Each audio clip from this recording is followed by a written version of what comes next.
Rendez-vous à la ferme avec Fanny Agostini, installée à la campagne, à Boissey, en Haute-Loire, en Auvergne plus précisément. C'est notre rendez-vous tous les matins. Bonjour Fanny. Bonjour Mathieu. Vous nous proposez, Fanny, un petit déjeuner pas comme les autres. Ce matin, le petit déjeuner des champions. Avec vous, on mange de la terre. Vous êtes sérieuse ?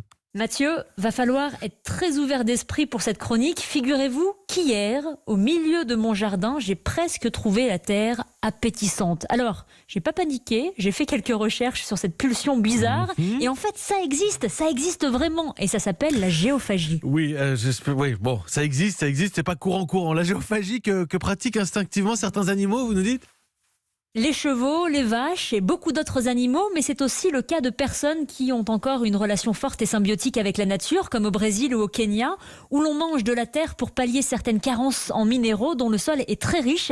Et ce sont surtout les femmes enceintes qui ressentent parfois ce besoin pour éviter l'anémie. Ça paraît loufoque, mais manger de la terre, ça ne date pas d'hier. Figurez-vous Mathieu que dans l'Antiquité grecque, c'était même vivement recommandé d'en prendre en complément alimentaire. Celle de l'île de Lemnos, une île au milieu des Cyclades, était réputée dans tout le bassin méditerranéen pour les propriétés de son sol argileux. Une terre qui était à destination de la consommation humaine et qui était exportée partout dans des amphores aussi précieusement conditionnés que l'était le vin. Et ces amphores étaient même cachetés avec un sceau pour garantir la provenance de la terre et son authenticité.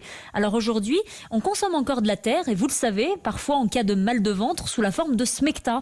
Car le smecta, c'est ni plus ni moins de l'argile. Effectivement, donc, et vous nous dites qu'il faudrait manger de la terre pour être en bonne santé. Je ne dis pas évidemment qu'il faut en prendre une ration tous les jours, mais tout du moins la reconsidérer. La terre, nous en avons besoin à bien des égards. Ce n'est pas seulement un substrat sur lequel on marche ou pousse nos aliments, mais les normes sociales et notre déconnexion avec la nature nous détournent parfois de notre instinct, de la toucher, de la sentir et pourquoi pas de temps en temps de la goûter. Apprendre des choses au contact de la nature, après on n'est pas obligé de suivre. Prenez pas tous les conseils, choisissez un dans la semaine de Fanny Agostini. Notre rendez-vous à la ferme. Aujourd'hui, on a appris un nouveau mot, au moins, géophagie. Après, on a un petit peu perdu l'appétit. 8h38.